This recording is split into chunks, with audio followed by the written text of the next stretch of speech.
Boa noite, eu me chamo João Filho, estou no sexto período do curso de Ciências Biológicas da licenciatura da Universidade Aberta do Brasil, em parceria com a UES, e o nosso objetivo de hoje é produzir um mini documentário relacionado ao metabolismo secundário dos vegetais com as suas defesas químicas, né?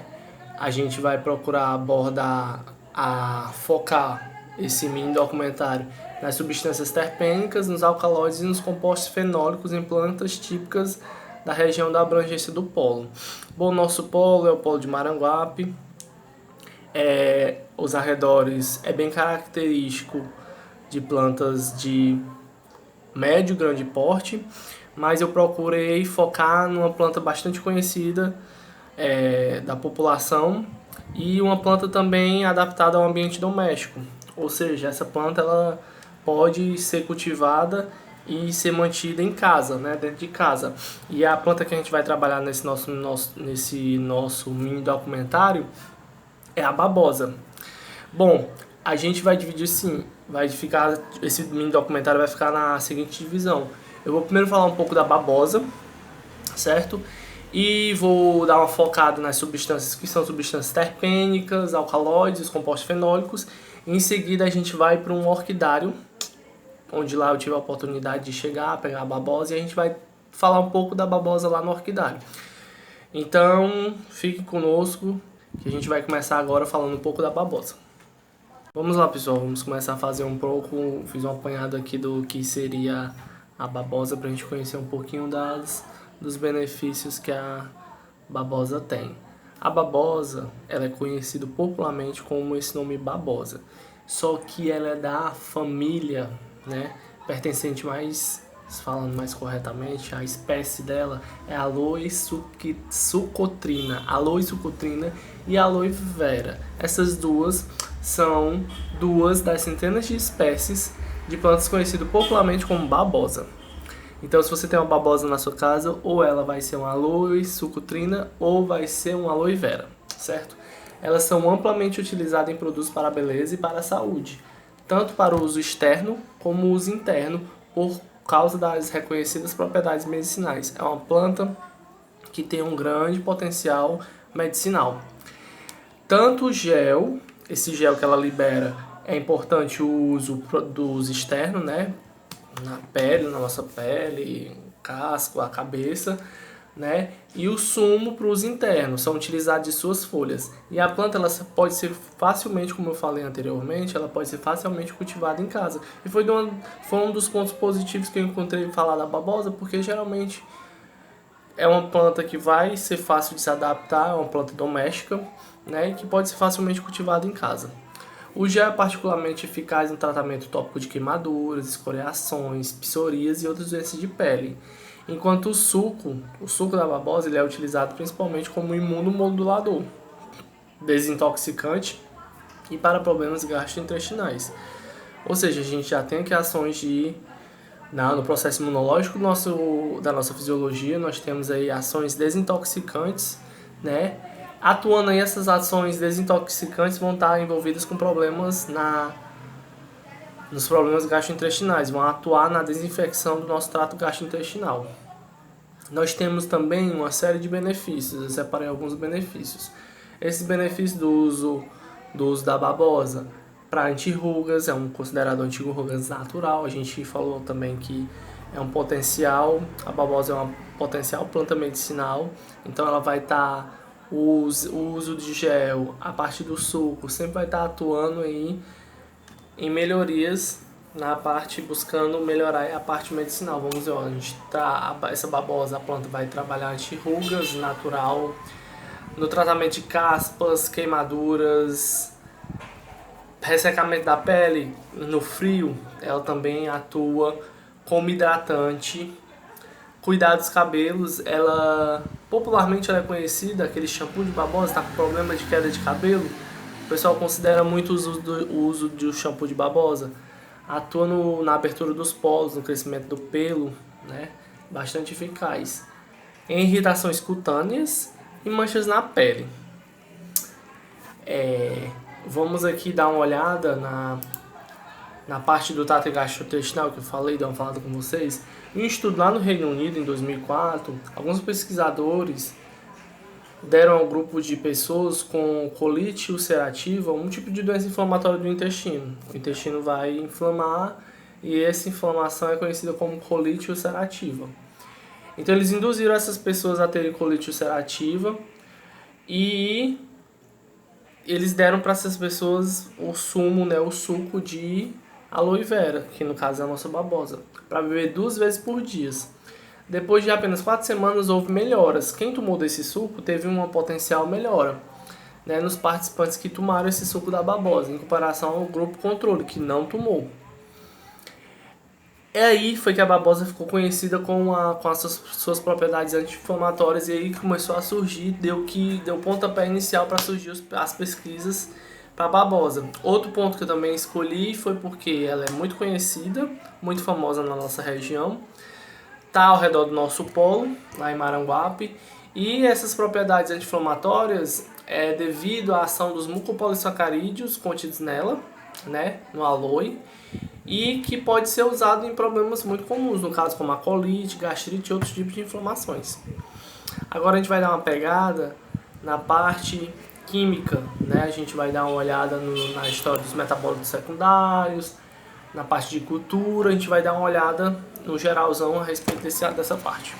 Bom, agora a gente vai tratar um pouco sobre o esquema de cultura de células de plantas, que no caso aqui a gente vai falar um pouco do desenvolvimento dos metabólitos secundários, certo?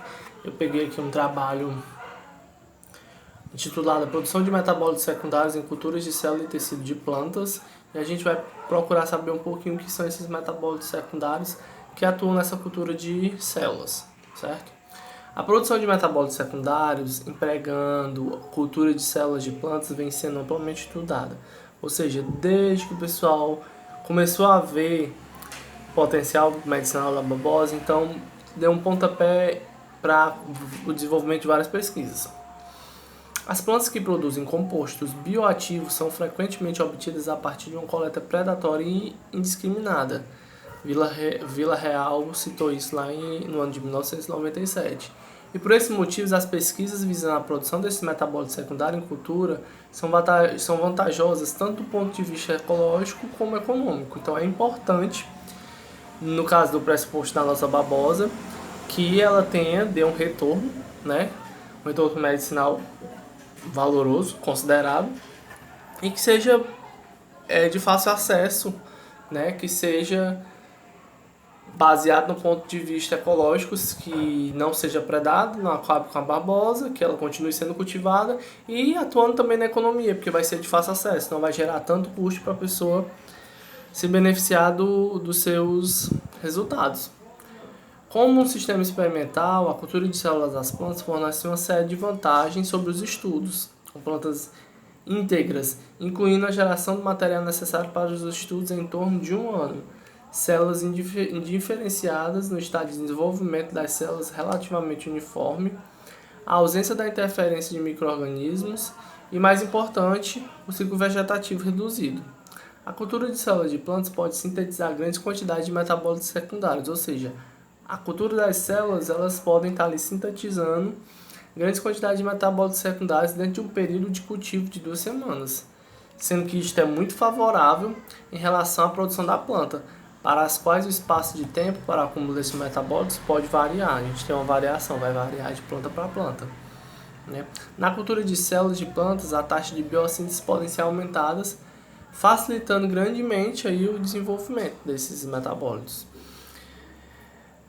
Nisso, a gente vai partir, né? A gente vai partir lá para o orquidário e a gente vai dar uma olhada na babosa, vai chegar perto da babosa, vai conversar mais um pouco sobre a babosa. Fala galera, a gente está aqui no orquidário, a gente selecionou a babosa para a gente estar tratando do nosso documentário. Essa babosa aqui pertence ao grupo Aloe Vera, é um tipo de espécie de planta suculenta. Se a gente quebrar um pouquinho das abas da babosa, a gente vai ver que ela é bastante suculenta e viscosa. Esse líquido dela é utilizado para remédios, diversas partes medicinais, e o cabelo também atuando na crescente do peeling, né, do nosso pelo. Mas voltando para essa parte da pertence do gênero Aloe, né? Nosso colega ali falou que a nossa babosa é da África, pertencente à África. Ela cresce selvagem em climas tropicais ao redor do mundo e ela é muito cultivada para usos agrícolas e medicinais. Ela também é usada para fins decorativos e cresce com sucesso dentro da sua casa. Essa planta, ela é sintetizada, ela sintetiza alguns metabólitos secundários. Dentre os metabólitos secundários, nós podemos mencionar os fitoesteroides, as xantonas, as flavononas e flavonoides e as saponinas. A gente vai dissertar um pouquinho ao longo do vídeo, eu vou inserir algumas referências para vocês terem maior conhecimento, mas se tratando de fitoesteroides, eles são encontrados em diversas partes da planta. Ele é encontrado em diversas partes da babosa. Ele equivale ao colesterol nos mamíferos. Já as xantonas, elas são fitonutrientes que têm a função de antioxidante. Ela vai proteger a planta da dessecação do solo. Conforme a planta vai crescendo, esses antioxidantes vão atuar no processo de proteção, evitando que ela venha a definhar. Se o solo vai estar seco, com esse nosso calor desgraçado, que eu estou morrendo de calor aqui também, essa planta, esse antioxidante, ele vai proteger ela da dessecação do solo. Já as flavononas e os flavonoides, que é uma subclasse dos flavonoides, eles são compostos que têm a função de crescimento, eles vão atuar no crescimento da babosa e no desenvolvimento contra ataque de patógenos. Ou seja, a gente já tem aí esses compostos atuando no processo, no sistema imunológico. Vai desenvolver aí esse mecanismo para proteger a planta contra ataque de patógenos. As saponinas, elas apresentam um importante papel na defesa contra insetos e micro-organismos.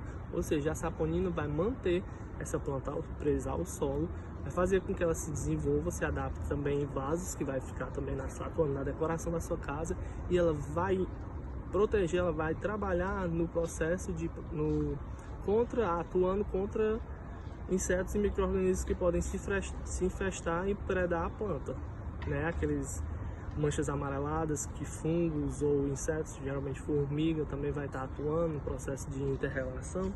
A gente tem as saponinas atuando nesse papel. Os antioxidantes vão atuar no processo de proteção, evitando que ela venha a definhar. Se o solo vai estar seco, com esse nosso calor desgraçado, que eu estou morrendo de calor aqui também, essa planta, esse antioxidante, ele vai proteger ela da dessecação do solo. Já as flavononas e os flavonoides, que é uma subclasse dos flavonoides, eles são compostos que têm a função de crescimento, eles vão atuar no crescimento da babosa e no desenvolvimento contra ataque de patógenos. Ou seja, a gente já tem aí esses compostos atuando no processo, no sistema imunológico.